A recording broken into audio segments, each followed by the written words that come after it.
Hope is alive. Hi, I'm Eve Moffat, and I'm the host of Focus on Hope. Our guests today are Pat and Darrell Dierks.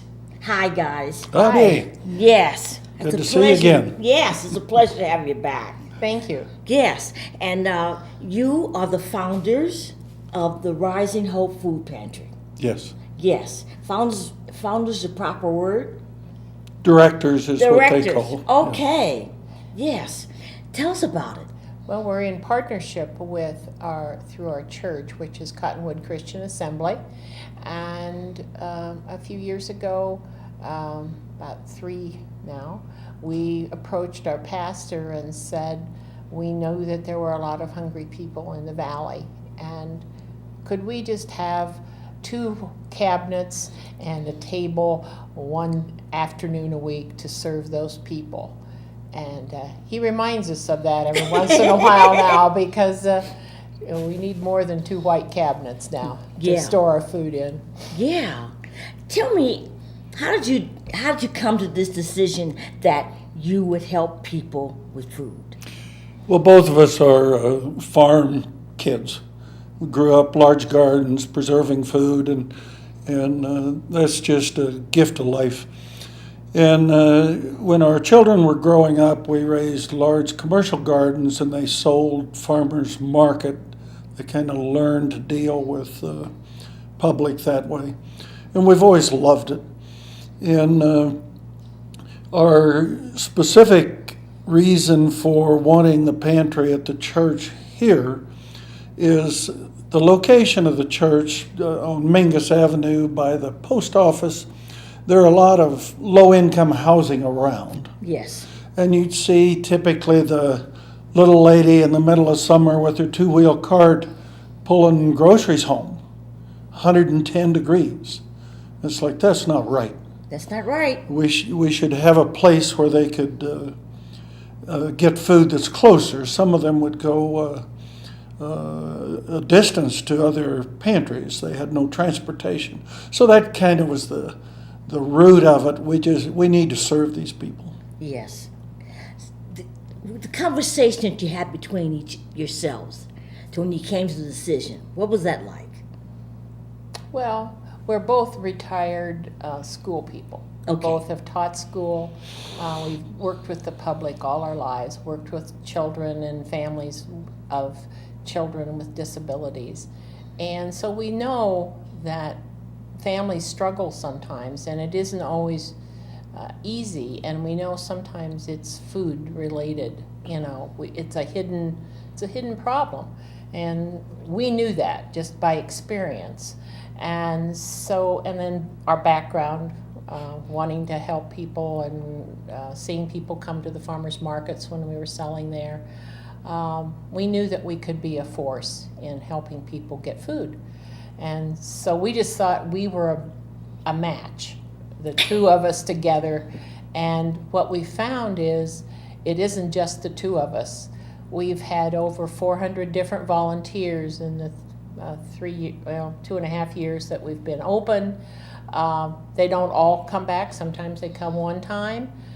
Sometimes they come every week, and sometimes they come several times that week, because we have to work more than just the one day to gather the food and to get it put out and so forth. And so it's been a blessing not only to the people who get the food, but it's a blessing to the people who are our volunteers, because we are a mission in terms of serving people. We don't just hand a box of food to people. We say, come in, select your food.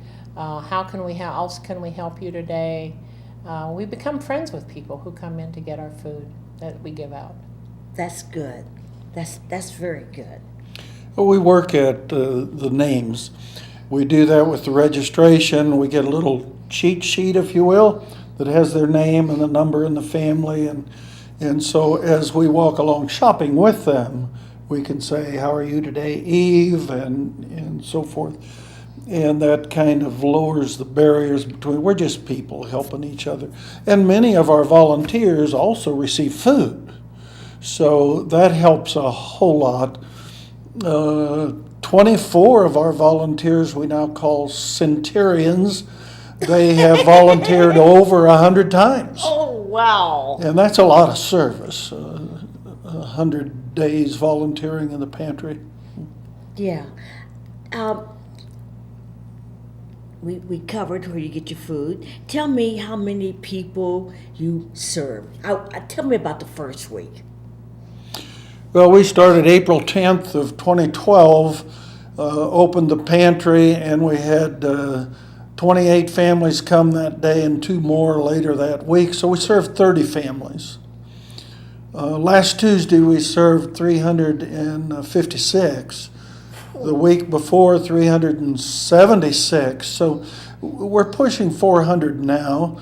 We averaged 144 the first year, 255 the second year, and the third year so far well over 300. So it's really grown in the valley. Wow.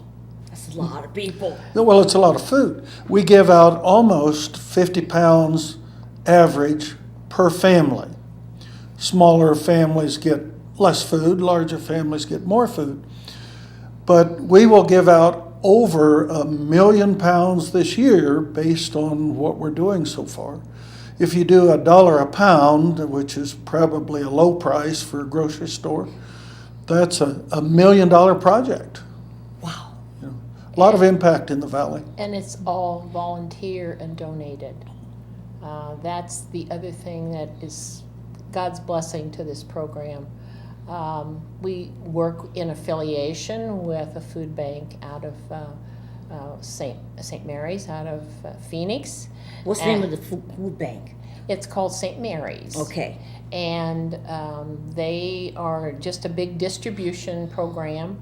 They serve all of northern Arizona, and you see their big red and white truck semis on the. It says St. Mary's on the side and a cornucopia. They're going to some food bank somewhere, or they've been to some food bank and going back to get more.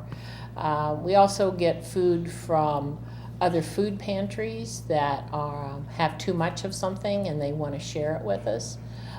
We get it from a food bank in Flagstaff. And then we just get donations, monetary donations from our whoever, our volunteers, our patrons. We have a donation jar. Sometimes people put in 50 cents, whatever coins they have. But we can buy food for 20 cents a pound through the food banks. So that's the way we get food to distribute. And it's been a blessing. We have people walk in sometimes and just give us money. I had a man last week come in with $40 and say, here, I'd never seen him before, I might never see him again. But he came in and gave us $40 to buy food. So, Wow. yeah. The donations help. It is. Oh my. Well, it's all donations. The labor, we're actually a zero budget cost to the church. How do you do that? Well, they do the electricity and the insurance and the building repair, but we cost them nothing. It's management of resources. Started out with the other pantries saying we cannot throw food away, primarily the perishable things like the produce and so forth. And if we happen to get, our food comes on pallets, which is a big, about 4 foot by 4 foot square, cleared the ceiling of the truck, Yeah. and about 1,000 pounds, depending on what it is. And so we get 1,000 pounds of strawberries. We may not give out but 800 pounds. So the 200 pounds left, we call the senior center or some of the other places and say, do you have strawberries? So nothing goes to waste. That's good. It's just too precious a resource. Yes. And we started this earlier. We were all kind of like rivals, food pantries. It's like, no, we're all doing the same thing. We're all feeding people that need food. So we work together, we partner, and we've got about 6 now that we're just sharing food back and forth. Who are they? Well, Old Town Mission is kind of our arm-in-arm partners. Sedona Food Bank, they send us their excess bread, we send them our excess produce. We have St. Vincent de Paul, we have the Mountain View Methodist Church, Haven Methodist Church in Jerome, and New Hope Pantry over by Safeway. We work together. It's a big task. Yes. And sometimes we serve some of the same people. I mean, if somebody may go to New Hope and also come to us, or someone may go to the Methodist Church and also come to us. That's allowed? It is allowed. We can't, there are certain restrictions on certain foods that we give out. But we look at it that people aren't getting enough to feed their family for the whole week. Yes. And so if they can get something from our food pantry that they can't get at another food pantry, we feel like that's allowed. And that's our policy. I don't know what the other pantries' policies are, but we're not in competition, and it's a hard thing to say to people, no, we won't give you food. Yes. And because it's hard to come in and ask for food, and so it's a very humbling experience. And so we make no judgment about somebody who comes in and says, I need food. Yes. We make sure they have food when they leave. Have there been any troublemakers or any problems? Besides the pastor and the staff, with a large population, we have over 3,000 different families that have come to the pantry. Wow. So after a population that size, you're going to get some. There are some folks that have some limitations. They have poor social skills. We've had a couple of rowdies. We've just told, you can't come in anymore, but if I know that you're in the parking lot, I'll bring you food. So we don't deny anybody, but we're not going to put people at risk. We've had people talk about they're going to bring a gun back because they didn't get a cake or something. I mean, you could call it loony bin, but some of our volunteers are children, and part of our responsibility is to protect them. Yes. So when we need to, and I've banned maybe 5 so far that they just can't come in the pantry, and they've been banned by other pantries too, but we'll give them food. That's a low number. It is a low number, and we feel that it's partly because we've developed relationships with people, and we have guidelines in the way we expect people to behave. They have to stand in line. We don't allow cutting in line, and we expect people to treat their fellow recipients like we're treating them. And so it's really working quite well. And because they have a relationship with most of the volunteers, they feel good about being there. And we have one lady who comes, and she says it's the only day she gets dressed during the week. She used to keep the blinds drawn and was very withdrawn, and now she comes in and she has a smile on her face and she's all dressed up, and she's made friends amongst the people that are sitting there waiting to go shop. Yeah. And it's become their outlet. Now, some of the people this may be the only time during the week that they talk to somebody. They get somebody to talk to. Mm-hmm. Yes. We have some reclusive people.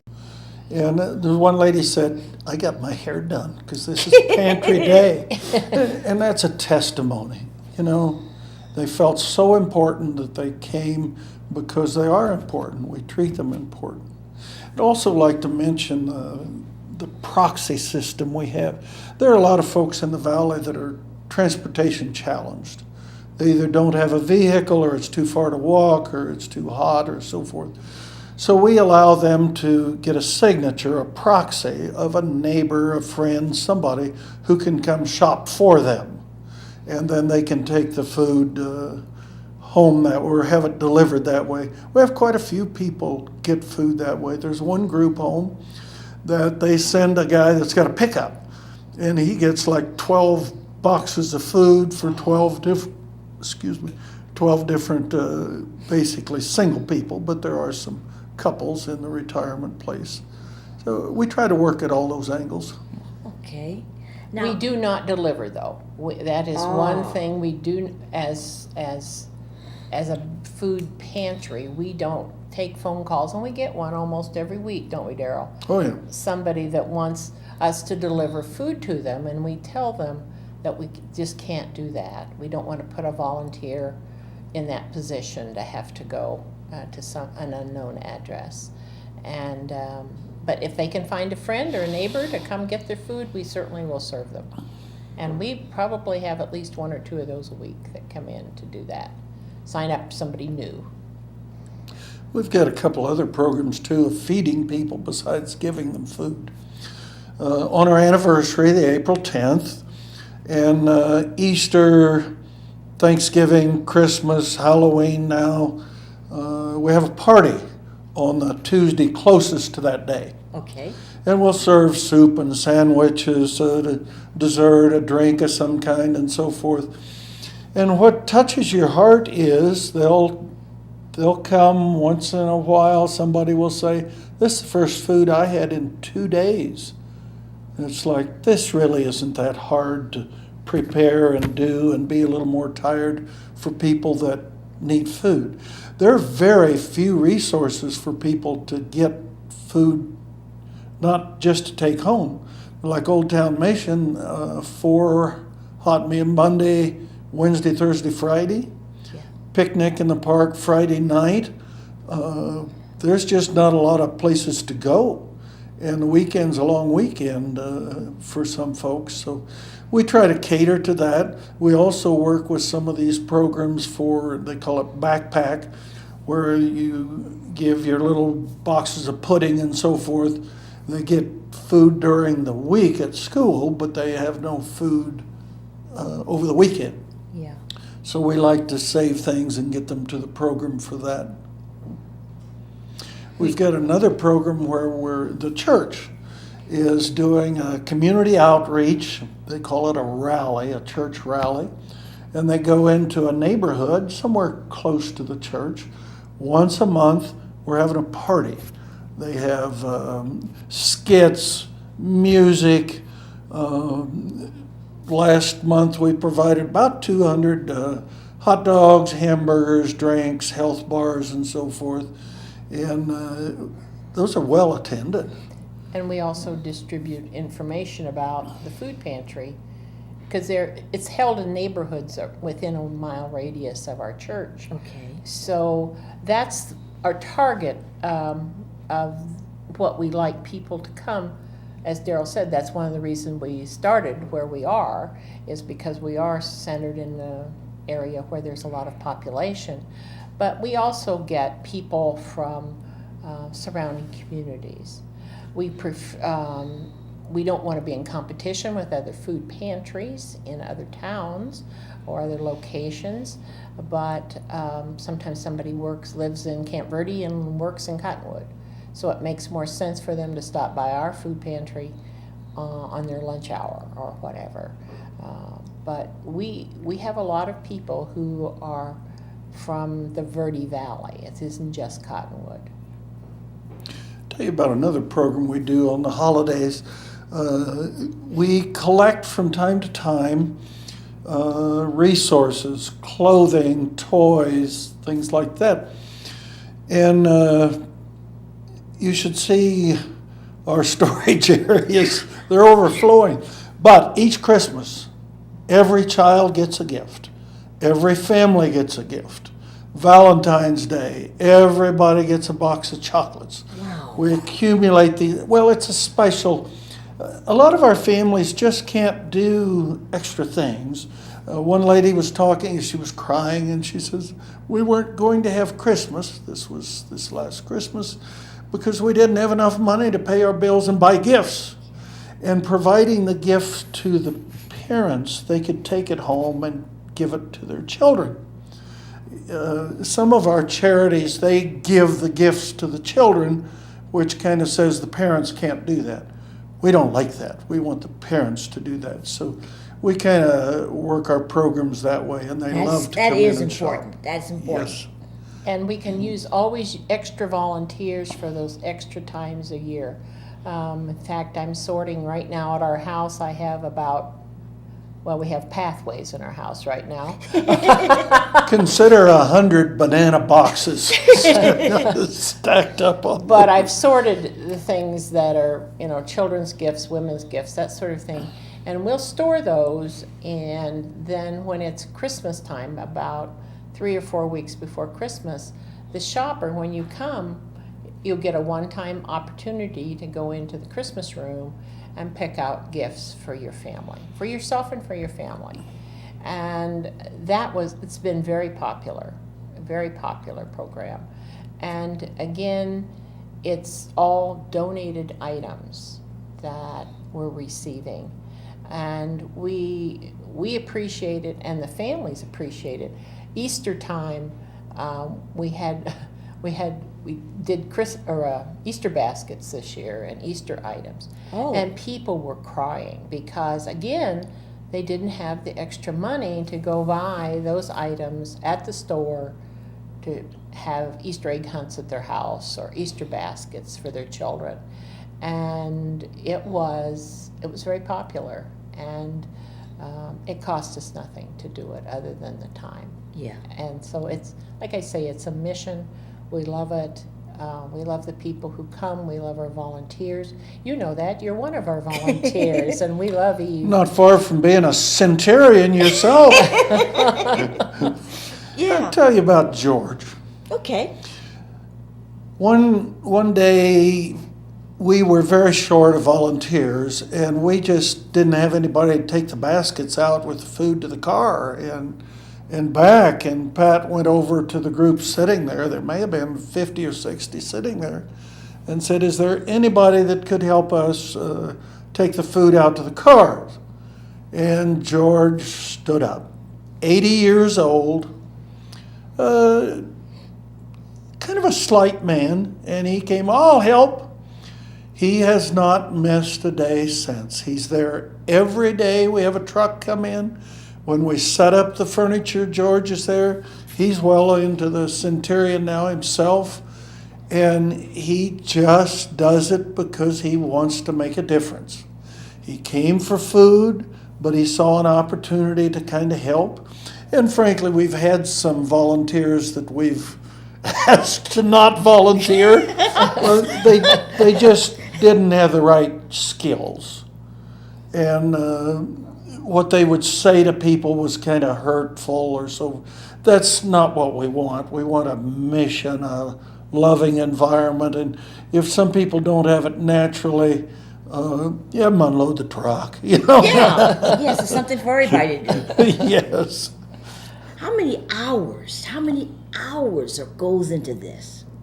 Well, if you count all the volunteer time, Darrell and I probably each between 20 and 40 hours a week.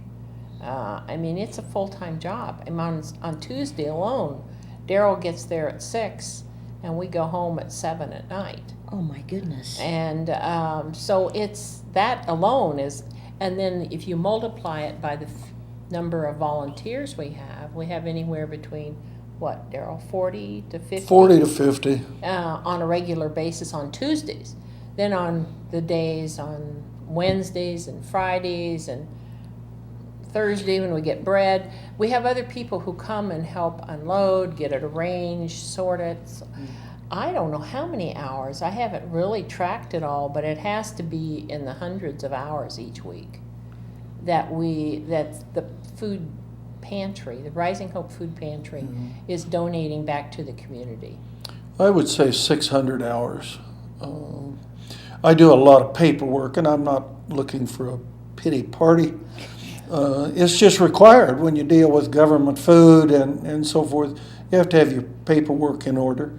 And so I spend a lot of time on that. But I'm also on the road 2 days a week with the truck and trailer hauling food in. Well, 3 days, because I go to Sedona too. and we've got to clean up. We've got to clean the tables and get things set up, and it's just an opportunity to be a community. When we grew up on the farm, we had little community events Yes. around harvest time or so forth, and everybody came, everybody worked. You were all important, and that's kind of what this pantry is. It takes everybody.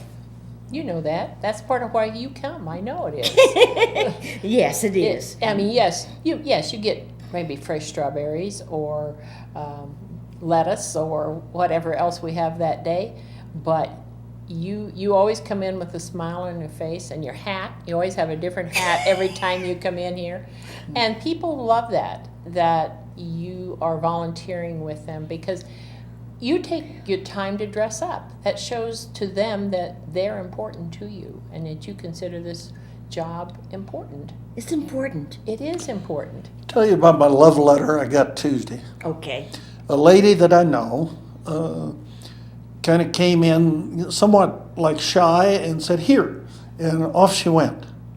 And it was a little card and envelope, and I took time, I opened it, and it was like a confession. She said, "I'm not a very good person. I'm often angry and sullen and filled with my own problems, and I come to this pantry and you people just treat me so well. I love coming here because you accept me the way I am." And it's like, wow, I don't know if she knows how powerful. I showed that to Cheryl, who kind of runs our bread thing. She almost cried. She says, "Oh, that's precious." But that's people saying, "You accept me." And of course we do. And frankly, I didn't know she was any grouchier than anybody else.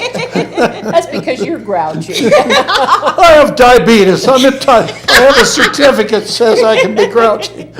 I see you two, you work well together. You love each other. I see that. That comes across. 54 years next month. 54 years. Wow. I want to thank you both for coming on the show. Oh, you're welcome. Thanks for having And us. thank you. And we just invite anyone who knows of anyone who needs food, or if they themselves have a need for food.